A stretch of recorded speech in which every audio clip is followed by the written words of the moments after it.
ক্যাম্পাসগুলোতে tender বাণিজ্য, হল বাণিজ্য, সিট দখল, এমন কোনো খারাপ কাজ নাই।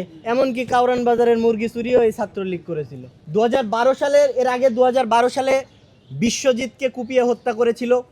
ঢাকা বিশ্ববিদ্যালয়ের মেধাবী শিক্ষার্থী আবু বকর সিদ্দিকীকে তারা হত্যা করেছিল। ক্যাম্পাসগুলোতে টেন্ডার বাণিজ্য, হল বাণিজ্য, সিট দখল, এমন কোনো খারাপ কাজ নাই।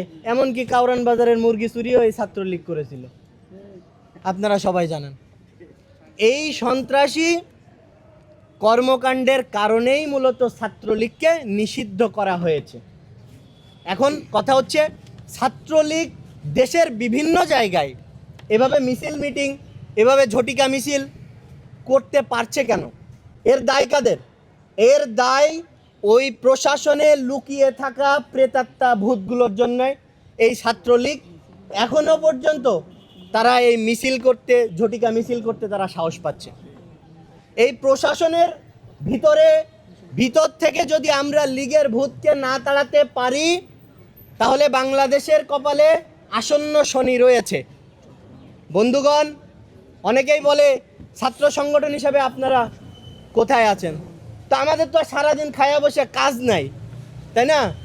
যে ছাত্র সংগঠন করি বলে ওই চিপাই চাপাই 5,000, 2,000, 1,000 টাকার বিনিময়ে ছাত্রলীগ মিছিল করে যাইবে, আর ওইটা আমরা তাদেরকে ধাওয়া দিয়ে বেড়াইব। প্রশাসনের কাজ কি? এই প্রশাসন কি আঙ্গুল চুষে, নাকি এই প্রশাসন ঘাস খাচ্ছে? প্রশাসনে আপনারা জানেন, যদি ছাত্রলীগ কোথাও মিছিল করে, ওখানে ওসি এসআই যারা রয়েছে এদেরকে শুদ্ধ আপনারা বহিষ্কার করেন, নতুন রিক্রুট করেন। দেখেন 1 সপ্তাহের ভিতরে দেশের চেহারা পাল্টে যাবে। সেগুলো করা হচ্ছে না, তাদেরকে উস্কানি দেওয়া হচ্ছে।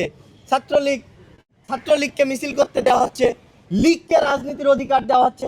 আরে ভাই, ছাত্রলীগ, যুবলীগ, আওয়ামী লীগ, এই লীগের প্রেতাত্মাদের রাজনীতির অধিকার শেষ হয়ে গিয়েছে 5 তারিখে, যেদিন বাংলাদেশে অভ্যুত্থান ঘটেছে, জুলাই অভ্যুত্থান ঘটেছে।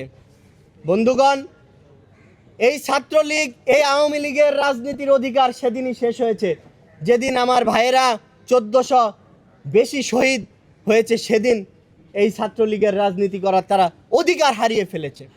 আমরা স্পষ্ট করে বলতে চাই, একে কারা মদত দিচ্ছে, প্রশাসনের মধ্যে কারা রয়েছে, সচিবালয়ে কারা রয়েছে, সেই সকল লীগের প্রেতাত্মাদেরকে আপনারা এক এক করে ধরুন এবং তাদেরকে সেখান থেকে বহিষ্কার করুন। সবশেষে বলতে চাই যে বাংলাদেশ ভারত সীমান্তে পুশিনকে কেন্দ্র করে যে আবহাওয়া বিরাজ করছে, তা দুই দেশের কূটনৈতিক সম্পর্ক কখনোই একটি সুন্দর জায়গায় নিয়ে আসতে সক্ষম হবে না। এই পুশিন খেলাকে সামনে এগিয়ে দিয়েছে ভারত সরকার, পশ্চিমবঙ্গের সরকার। সুতরাং ভারত যে খেলা শুরু করেছে, সেই খেলাকে শেষও করতে হবে ভারতকে। আপনারা জানেন 4 জুন থেকে প্রায় 18 থেকে 22টি পুশিন করা হয়েছে, যার ভিতরে 180 থেকে প্রায় তারও বেশি মানুষজনকে তারা পুশিন করে বাংলাদেশে পাঠানোর চেষ্টা করেছে। আমরা অত্যন্ত ধন্যবাদ জানাই আমাদের দেশপ্রেমিক বিজিবি বাংলাদেশ বর্ডার গার্ডকে, যে তারা এত সুন্দর করে তারা জীবনের মায়া উপেক্ষা করে তারা কিন্তু এটাকে ঠেকাচ্ছে। সুতরাং এই বিজিবি বাহিনীকে আমরা আন্তরিকভাবে ধন্যবাদ জানাই। পাশাপাশি আমরা পশ্চিমবঙ্গের সরকার এবং ভারতের কেন্দ্রীয় সরকারকে আমরা উদাত্ত আহ্বান জানাতে চাই যে আপনারা দুই দেশের কূটনৈতিক সম্পর্ক, দুই দেশের যে ডিপ্লোম্যাটিক রিলেশন, সেটাকে আপনারা বিল্ড আপ করেন। আমরা এটা স্পষ্ট জানি যে ভারতের আশেপাশে তাদের কোনো দেশের সাথে কিন্তু সুসম্পর্ক নেই। সুতরাং বাংলাদেশের সাথেও যদি আপনাদের কূটনৈতিক সম্পর্ক ভালো না থাকে, তাহলে আপনারা কিন্তু একেবারে এই জায়গা থেকে, আপনারা কূটনৈতিক সম্পর্কের জায়গা থেকে আপনারা একাকিত্ব অনুভব করবেন।